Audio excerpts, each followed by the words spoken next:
धर्म की रक्षा करो।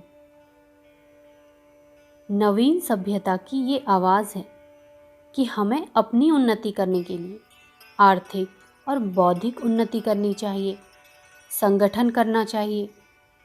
धर्म मार्ग की कड़ी आलोचना करते हुए कहा जाता है कि यह तो अफीम की गोली है जिसे खाकर मनुष्य अपनी बुद्धि खो बैठता है। यह तो पंडित पुजारियों का पेशा है जो लोगों को बहकाकर अपना उल्लू सीधा करते हैं। उपरोक्त विचार किसी एक मनुष्य के नहीं हैं, वरन एक तीव्र विचारधारा है जो दिन दिन प्रबल होती जाती है।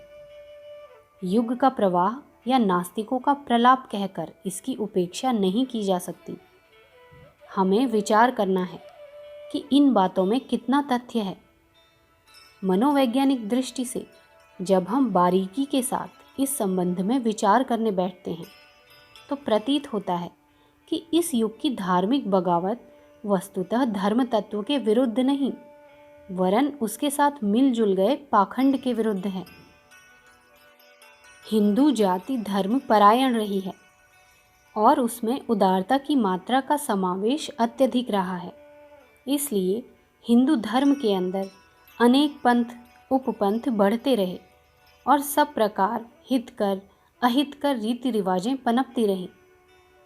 देवदासी प्रथा, लड़कियों को नाचने के लिए मंदिरों को दान करना, सखी संप्रदाय, भक्ति के नाम पर पुरुषों का स्त्री रूप बनाना, जीव बलि प्रथा, पशु पक्षी तथा मनुष्यों तक की बलि देना और तांत्रिकों के विकृत भैरवी चक्र जैसे कार्य जब धर्म का आवरण ओढ़कर फलें फूलें तो स्वाभाविक है कि उनकी गंदगी उस तालाब को ही गंदा कर दे जिनमें से उनका उद्भव होता है। शताब्दियों का यह घपला अब धर्म के शुद्ध स्वरूप में मिलकर कुछ ऐसी विकृत दशा में सर्वसाधारण के सामने आता है कि स्थूल दृष्टि डालते ही उससे घृणा होने लगती है। मंदिर मठों में होने वाले दुराचार, साधुओं का वेश धारण किए हुए असंख्य बदमाश, धर्म पुण्य के नाम पर स्वार्थ साधन के लिए अज्ञानी जनता से हड़पी जाने वाली धनराशि, ज्योतिष भविष्य कथन आदि के नाम पर होने वाला भ्रम प्रचार, सांप्रदायिक कलह और दंभियों के संगठित षड्यंत्र जब नग्न रूप से जनता के सामने आते हैं तो उनके अप्रबुद्ध मस्तिष्कों में धर्म का यही चित्र अंकित हो जाता है। और यह बिल्कुल स्वाभाविक है कि हर विचारशील एवं सहृदय व्यक्ति उनसे घोर घृणा करे। धर्म के विरुद्ध उठी हुई इस युग की प्रचंड बगावत की आदि कारण वे पाखंड हैं जिन्होंने धर्म के पवित्र गंगाजल को गंदली कीचड़ का रूप दे दिया है। पेट में जब खराबी होती है तो पेट के दूषित भाग के साथ श्रेष्ठ तत्व भी बाहर फेंक दिए जाते हैं। सूखे के साथ गीला भी जल जाता है, गेहूं के साथ घुन भी पिस जाता है। दुनिया के 3/4 से अधिक मनुष्यों के मस्तिष्क पर अधिकार जमाए हुए धर्म विरोधी भावनाओं का यथार्थ कारण यही है। धर्म के शुद्ध स्वरूप में बगावत के लिए रत्ती भर भी स्थान नहीं है, विरोध उसमें हो नहीं सकता। मनुष्य जाति की सामाजिक व्यवस्था को ठीक बनाए रखने वाली श्रृंखला केवल धर्म ही हो सकता है। धार्मिक भावनाएं मनुष्य के हृदय में स्वार्थ का त्याग और परोपकार वृत्ति का बीजारोपण करती हैं। संसार के समस्त कलह और दुख द्वंद्वों का कारण स्वार्थ की अनुचित साधना है। धर्म से विमुख होकर मनुष्य स्वार्थ सिद्धि को ही अपना इष्ट बना रहे हैं। संसार में वस्तुएं एक नियत मात्रा में हैं, वे उतनी रहती हैं जितने से प्राणियों का उचित पालन पोषण हो सके। यदि सभी अपने अपने भाग का उपभोग करें तो विश्व की शांति स्थापित रहेगी, समाज की सारी व्यवस्था बड़ी सुविधापूर्वक चलती रहेगी। किंतु मनुष्य स्वभाव में अक्सर पशुता का उदय होता है। वो अपने लिए बहुत चाहता है और दूसरों को कुछ नहीं देना चाहता। दूसरों को कष्टकारक स्थिति में धकेलकर अपने लिए अधिक सुख सुविधाएं एकत्रित करता है। फलस्वरूप दूसरे लोग अभाव से दुखी रहते हैं और जब उनमें प्रतिक्रिया उत्पन्न होती है तो प्रतिशोध लेने के लिए तत्पर हो जाते हैं। तदनुसार कलह का सूत्रपात होता है। हम समाज के अधिकांश भाग को दुखी पाते हैं और उसमें कलह के बड़े नृशंस दृश्य देखते हैं। सारा संसार इन हाहाकारों से पीड़ित हो रहा है। सच्चे धर्म से विमुख होने का ये तो निश्चित परिणाम है। धर्म की विपद विवेचना का तत्वज्ञान यह है कि मनुष्य अपनी सुविधाओं का दूसरों के सुख के लिए खुशी खुशी परित्याग करे। यह भावनाएं जितनी जितनी अधिक दृढ़ होती जाती हैं, उतना ही मनुष्य उदार होता जाता है। अपने सुख की अपेक्षा दूसरों की सुविधा का उसे विशेष ध्यान रहता है। आनंद एक कल्पित चीज़ है। उसका आरोपण जिस वस्तु में कर लिया जाए उसी में वह प्राप्त होने लगता है। स्वार्थ साधन में आनंद आता है, पर जब उसका आरोपण परमार्थ में कर लिया तो परमार्थ में भी स्वार्थ के समान ही आनंद आने लगता है।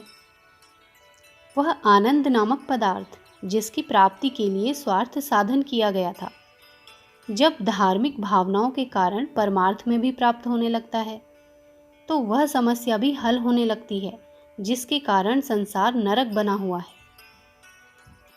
इतिहास में ऐसे उदाहरण हैं कि कुछ शासकों की स्वार्थ भावनाएं राज्य के लिए अपने सगे भाइयों तक की हत्याएं कराती हैं। इसके विपरीत जब राम और भरत दोनों ही त्याग की भावनाओं से परिपूर्ण होते हैं तो वह राज्य तुच्छ वस्तु बन जाता है। दोनों के जीवन में आनंद का अविरल स्रोत फूट निकलता है। एक भाई राज्य को दूसरे भाई को खुशी खुशी देना चाहता है, दूसरा उसे उसी के लिए अर्पण करता है। कैसा स्वर्गीय दृश्य है। जिन पति पत्नियों में, मित्र मित्रों में इस प्रकार की भावनाओं के कुछ अंश दिखाई पड़ते हैं, वहाँ कितनी पवित्र प्रेम की धारा बह निकलती है।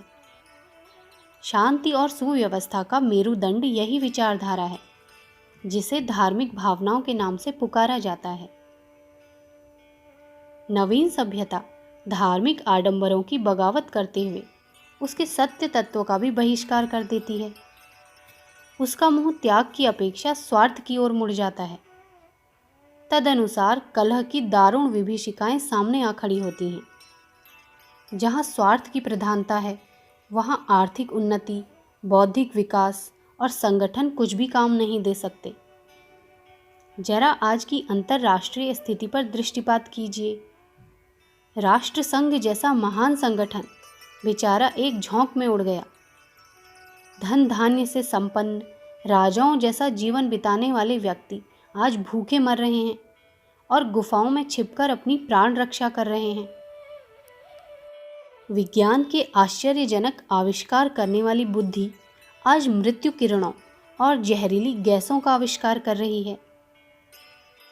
स्वार्थ की जितनी अधिकता होती जाएगी, संसार में उतने ही नारकीय दृश्य उपस्थित होते जाएंगे। जिस दिन धर्म की भावनाओं का बिल्कुल लोप हो जाएगा, स्वार्थ का पूर्णतः साम्राज्य हो जाएगा, उस दिन सर्पिणी की तरह माताएं अपने बच्चों का मांस पकाकर खाने लगेंगी। बहनें पशुओं की तरह लज्जा और रिश्ता छोड़कर इंद्रिय परायण हो जाएंगी। मनुष्य शूकरों की तरह अखाद्य खाने लगेंगे और कुत्तों की तरह एक दूसरे की बोटी बोटी नोच डालेंगे। हे नवीन सभ्यता के अभिमानियों, अपने तर्कों पर पुनः विचार करो, वस्तु स्थिति को पुनः सोचो, अपने कार्यक्रम का पुनः संशोधन करो। यह मार्ग कल्याण का नहीं है जिस पर तुम प्रवृत्त हो रहे हो। आर्थिक उन्नति, बौद्धिक विकास, संगठन तीनों ही बड़ी सुंदर वस्तुएं हैं, परंतु इनके मूल में धर्म होना ही चाहिए, अन्यथा यह उन्नति विनाश की तीक्ष्ण तलवार ही सिद्ध होगी। धार्मिक रीति रिवाजें वास्तविक धर्म नहीं हैं, ये तो इसके बाह्य चिन्ह हैं जो समय समय पर बदलते रहे हैं और बदलते रहेंगे। इनमें जो विकृतियां आ गई हों, जो अंग सड़ गए हों, उनमें परिवर्तन कर लो, क्योंकि परिवर्तन ही जीवन है। परंतु थोड़े से विकार के कारण सत्य तत्व की अवहेलना मत करो। खटमलों के डर से चारपाई का परित्याग कर देना बुद्धिमानी नहीं है। कई बार यह भी सुनने में आता है कि सामाजिक व्यवस्था अच्छे राज प्रबंध से रोकी जा सकती है। उन्हें जानना चाहिए कि व्यवस्था केवल दंड से कायम नहीं रह सकती। हर आदमी के पीछे एक एक दरोगा लगा दिया जाए तो भी उससे पूरी तरह कानून का पालन नहीं कराया जा सकता। वह कुछ न कुछ तरकीब निकाल ही लेगा। फिर वे दरोगा भी तो उसी समाज में से होंगे। इसलिए धर्म का परिपालन ही एक ऐसी वस्तु हो सकती है जिसके द्वारा समाज की शांति और व्यवस्था कायम रहे एवं सब लोग प्रेम भाव और सुख शांति के साथ रहें। बुद्धिमान विचारकों, दुखों में सुख का आविर्भाव करने वाले इस महान तत्व को नष्ट मत करो, इससे बगावत मत करो। शास्त्र कहता है, धर्म एव हतो हन्ति रक्षे रक्षित रक्षतः। धर्म की रक्षा करने से तुम्हारी रक्षा होगी और धर्म के नष्ट होने पर तुम भी नष्ट हो जाओगे। अखंड ज्योति, अप्रैल सन 1941, पृष्ठ संख्या 4, 5, 6।